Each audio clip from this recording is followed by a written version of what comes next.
After studying this module, you will be able to know about the concept of leadership, identify the various theories of leadership, learn about styles of leadership, and evaluate the importance of modern leadership theories.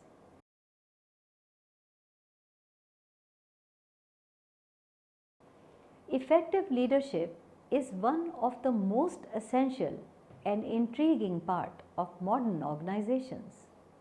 Hersey and Blanchard define leadership as the process which influences group activities towards accomplishment of organizational goals in situational setting.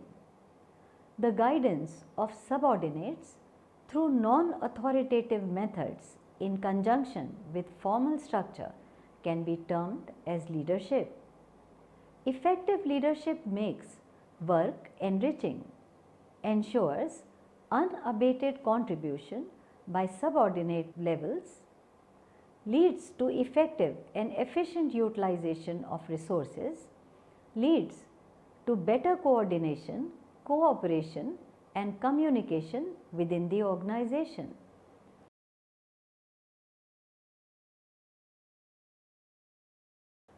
The various theories of leadership can be subdivided into three categories. Number 1, the trait theories. Number 2, the behavioral theories. And number 3, the contingency theories. We shall discuss all these theories one by one in brief. Number 1, the trait theory. Trait theories make a distinction between the leaders and non-leaders. All the great leaders who had been instrumental in shaping their nation and organization displayed certain traits which were distinct from that of the others. Leaders such as Mahatma Gandhi, Margaret Thatcher, Nelson Mandela, Virgin Group CEO Richard Branson, Apple co-founder Steve Jobs, Narayan Murthy of Infosys are distinguished leaders who were visionary and changed the way the world looked around them. The basic point of deliberation in trait theory is the distinguishing attributes of the leaders when compared with that of non-leaders. A significant breakthrough for trait theory researchers came with the advent of Big Five personality framework. The Myers-Briggs Type Indicator, commonly known as MBTI, the Big Five personality traits include: number 1, extroversion; number 2, agreeableness; number 3, conscientiousness; number 4, emotional stability; and lastly number 5, openness to experience. Extroversion is considered to be the most important trait of a leader. However, the effectiveness of a leader may not be assessed based on how extrovert the leader is, and it may assess the emergence of leader among the group. Conscientiousness and openness to experience could be linked positively with the leadership. However, agreeableness and emotional stability weren't very strongly related to leadership.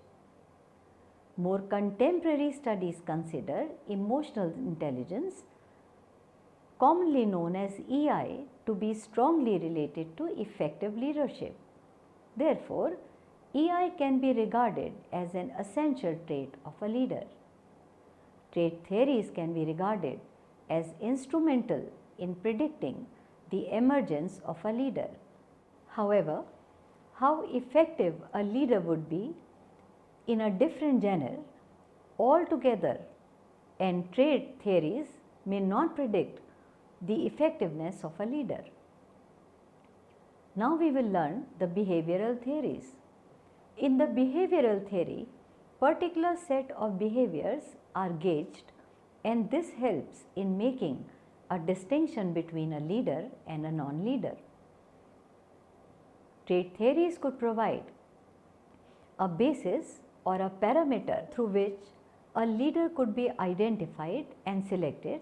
However, with the help of behavioral theories, the individuals could be trained to become a leader. This would result in augmented supply of leaders, since now the individuals could be converted into effective leaders. Three varied behavioral theories of leadership have been conceptualized.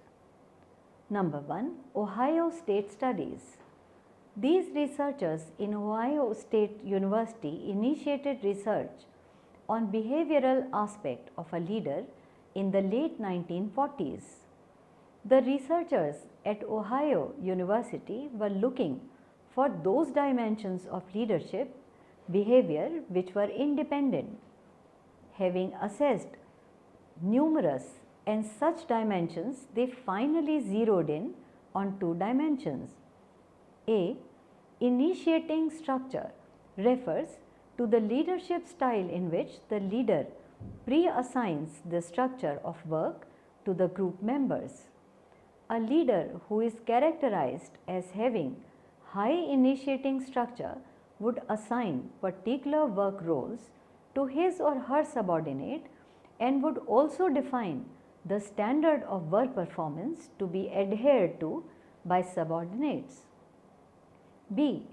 Consideration refers to the concern shown by leader towards the subordinates. The concern could be about the subordinates' well-being, status, satisfaction and contentment. Those leaders who have high consideration will show greater concern for subordinates. Concern can be with regards to comfort, well-being, status, work satisfaction, etc. of the subordinates. Later reviews of 1990s pointed out that these two-factor conceptualization added little knowledge to the concept of effective leadership.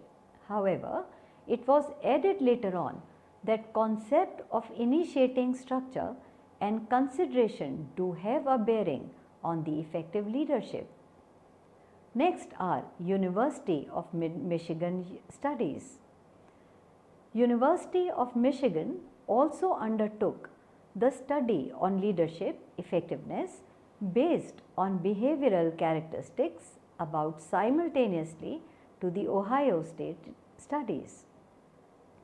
The studies conclude that there are two dimensions of employee oriented and production oriented leadership behavior. The employee oriented leadership emphasizes on interpersonal relation and the concept was similar to that of consideration. Whereas production oriented leadership defined the task aspect of the work in contention and parallel lines could be drawn between initiating structure and production oriented leadership. Now we will learn about the managerial grid. Blake and Mountain conceptualized a two-dimensional graphical description of leadership style. This is often referred to as managerial grid or less commonly known as leadership grid. The leadership styles of concern for production and concern for people were placed on two axes, y and x, as dimensions. 81 different positions could be traced to leadership styles in a 9 by 9 block. The 9 by 9 style is said to be the best style of leadership in which the leader is very considerate about the people, which is also called as team style. In this, high concern is given to both production and people, thus could be said to be the optimum state. In the 9-1 style of leadership, the emphasis is towards production, that is, produce or perish, which is also termed as authority type of leadership. In 1-9 type style of leadership, the prominence is given to people. The employees are rather than the production. It is also therefore called as the laissez-faire or country club style. The 5x5 style of leadership is middle of the road or middle path is employed, wherein people and production both are given importance. This is also called as middle of the road style of leadership. The managerial grid is criticized for not providing any tangible new information as it does not clarify anything new. It can be used, however, for conceptualization of leadership styles. Let us now learn about contingency theories of leadership. The prediction of leadership success is a complex task. A leadership style giving successful results today may not be successful at future date. This thought process led to the focus on situational influences. Consequently, conditions keep on changing and so should the leadership style. 5 such contingency leadership theories are being discussed here. 1. Fiedler model. The Fiedler contingency model was developed by Fred Fiedler, which proposes that effective performance depends upon the accurate alignment between the style of leadership and the extent to which such control as required by the situation is vested on the leader. Fiedler tried to gauge 3 important aspects to it. First, the identification of the natural leadership style of the leader, that is, whether the leader is pleasant, unpleasant, efficient, inefficient, supportive, hostile, open or guarded, etc., through the least preferred co-worker questionnaire. It makes distinction between the leaders being task oriented or relationship oriented. It also assumed that the leadership style is basically fixed, and in order to suit the situation, either the leader or the situation needs to be changed. Secondly, the situation which needs to be defined as identified by Fiedler and which encompasses the key situational factors as leader-member relations, confidence, respect, and trust of the followers towards his leader, task structure, extent to which work roles are structured, position power, extent to which a leader exhibits influence on the important tasks such as hiring, promotions, etc. There are 8 different contingency dimensions in which the leaders could identify themselves. Thirdly, matching leaders with the situations is taken up. After having identified the leader's task orientation and or relationship orientation, and also after assessing the situational contingency dimensions of the leader, the Fiedler model emphasizes on the matching of both the above aspects to maximize the leadership effectiveness. Based on this research, Fiedler concluded that task-oriented leadership style is better placed as the leaders who are task-oriented perform better in situations which are favorable and also in those situations which are unfavorable as well. Task-oriented leaders perform well in favorable and unfavorable situations. However, relationship-oriented leaders perform well in moderate control situations. Now we would understand the cognitive resource theory. Fiedler added a new dimension to an earlier work with an associate, Joe Gracia. They added that stress is an unfavorable contingency which negatively impacts the effectiveness of a leader. This piece of research is gaining popularity as the results of other researchers are drawing consonance. Cognitive resource theory can be termed as the reconceptualization of the earlier theory. It says that the stress is an enemy of rationality and that if stressed, a person is loaded with cognitive load. Hersey and Blanchard's situational theory. The propounders of situational leadership theory, Paul Hersey and Ken Blanchard, have developed a leadership model which has gained popularity in the leadership development programs. This theory focuses on the extent of followers' readiness based on which a leader selects a right leadership style.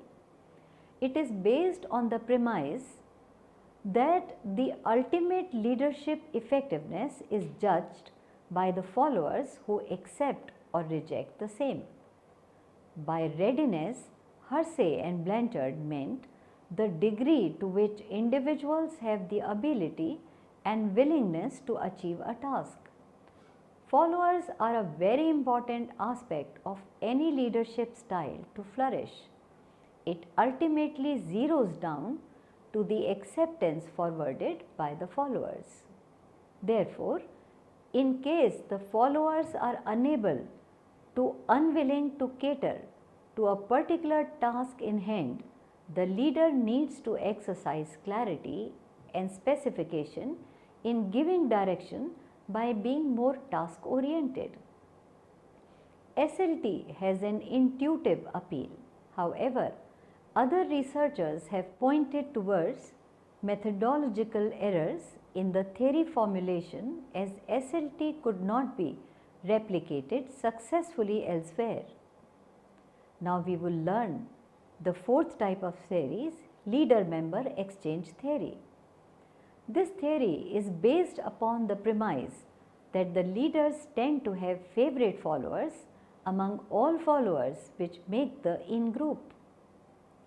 The theory advocates that the leaders establish relationship with small group of followers. These special few people are the most trusted and also enjoy the special privileges meted out by the leader.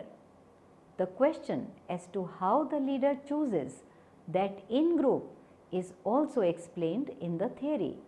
It says that based on similar attitude and personality characteristics or higher degree of competence, in-group members are chosen upon. So, the choice of selection of the in-group lies on the leader. However, such choice is dependent upon the characteristics displayed by the follower. The in-group subordinates have higher interactional with the leaders. Consequently, the leader develops trust for those selected in-group subordinates. Compatibility also develops, and this leads to a fruitful leader-member exchange.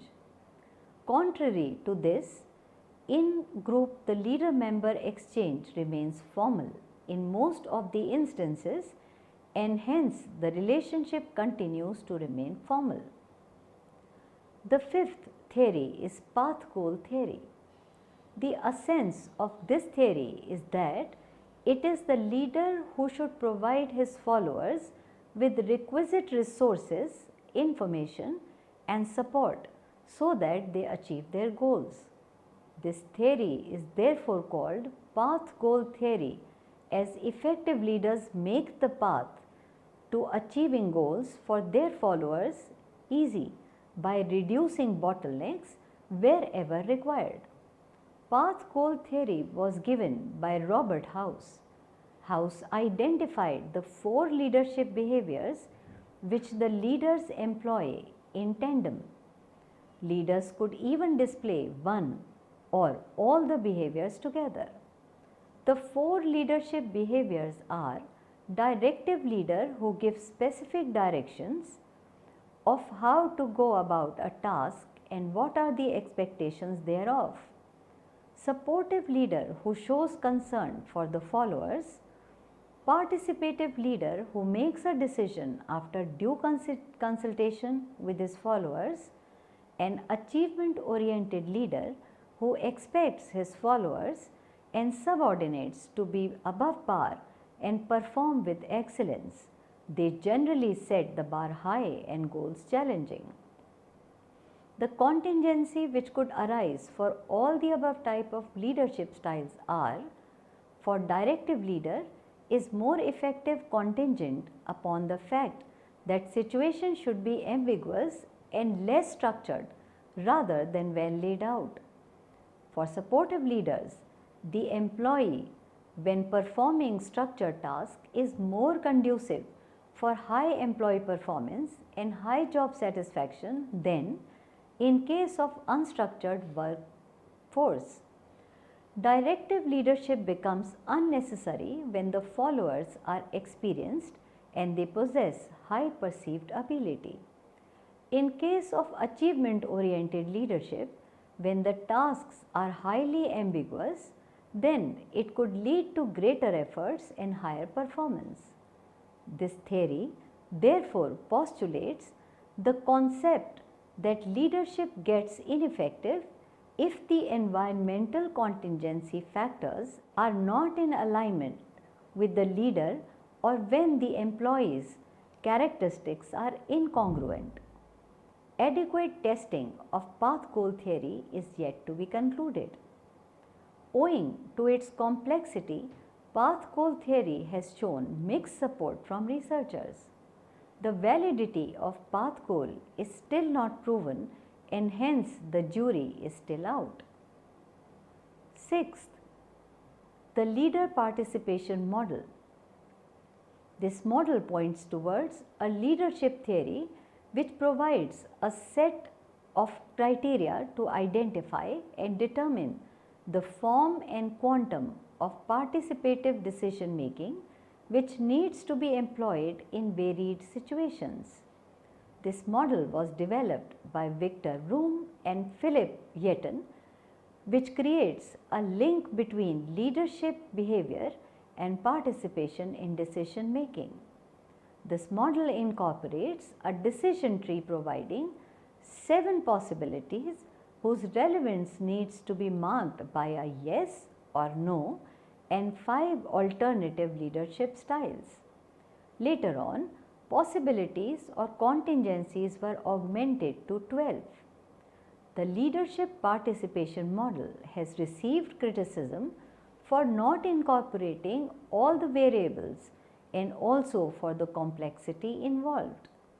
The 12 contingency variables are: number 1, importance of the decision; number 2, importance of obtaining follower commitment to the decision; number 3, whether the leader has sufficient information to make a good decision; number 4, how well structured the problem is; number 5, whether an autocratic decision would receive follower commitment; number 6, whether followers buy into the organization's goal; number 7, whether there is likely to be a conflict among followers over solution alternatives; number 8, whether followers have the necessary information to make a good decision; number 9, time constraints on the leader that may limit follower involvement;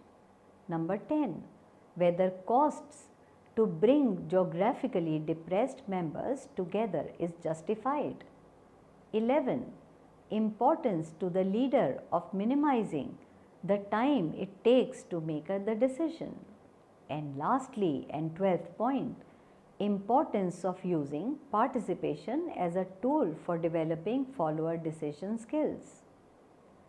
Let us now understand the importance of leadership theories. After having seen in the chapter that how in a phase-wise manner trait theories were replaced by the behavioral theories and the advent of the contingency theories, though it would be wrong to state that trait theories have been replaced completely. Some of the predicaments are always based on certain traits of a leader. However, when there is a concern for improvement of the leadership effectiveness, researchers, academicians and practitioners do not talk much of traits of the leader. The sticky question of leadership effectiveness and how it could be achieved is still in the open.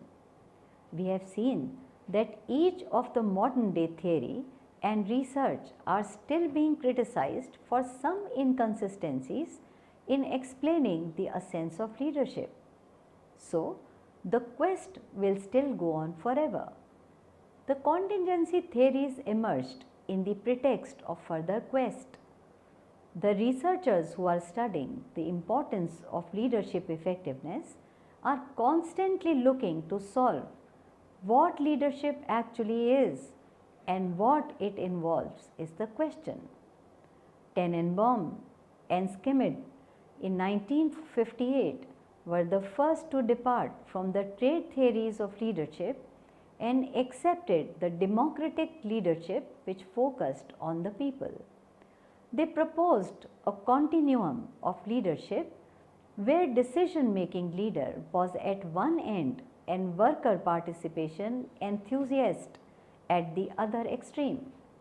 Later on, as we saw, there were theories which emphasized on the behavioral aspect of leadership which could further augment the effectiveness of a leader. Theories like managerial grid were adjusted to be very good depiction of leadership models being followed and criticized for not giving any value additions. With the advent of contingency theories, the researchers finally agreed that there could not be one effective and universal style of leadership. Contrary to this, vivid leadership styles could be followed at varied and difficult situations. The crux of the different styles which we reviewed here were primarily of two types. One which emphasized more on the people orientation or employee orientation leadership, and the other which gives prime importance to the work and production orientation. Contingency theories signify the basis on which these styles would be utilized. Situations should be guide for employing of vivid styles of leadership by the leaders without following one style in entirety. Effectiveness in leadership can be garnered when the leader is educated of the dynamic situations. He or she is bound to face learning on what style should be utilized and what would be the opportune time for doing it must be taken care of. Leadership theories, if employed well, can be of great help for the practicing managers and for all those leaders who are at the helm of affairs in the organization.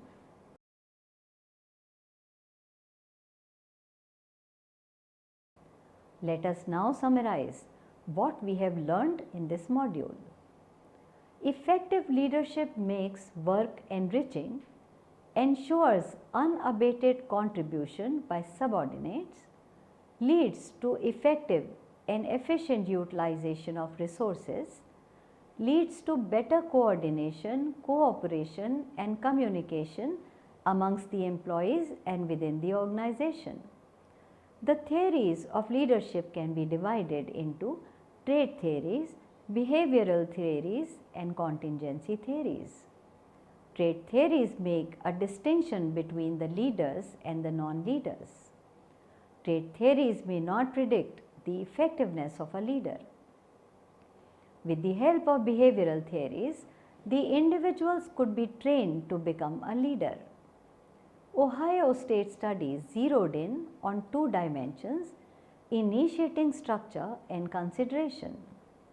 The University of Michigan studies conclude that there are two dimensions of employee-oriented and production-oriented leadership behavior. The managerial grid propounded by Blake and Mountain is a two-dimensional graphical description of leadership style. Situational influences gave birth to contingency theories of leadership, which are Fiedler model, cognitive resource theory, Hersey and Blanchard situational theory, leader-member exchange theory, path goal theory and leader participation model. Effectiveness in leadership can be garnered when the leader is educated of the dynamic situations he or she is bound to face. Learning on what style should be utilized and what would be the opportune time for doing it must be taken care of.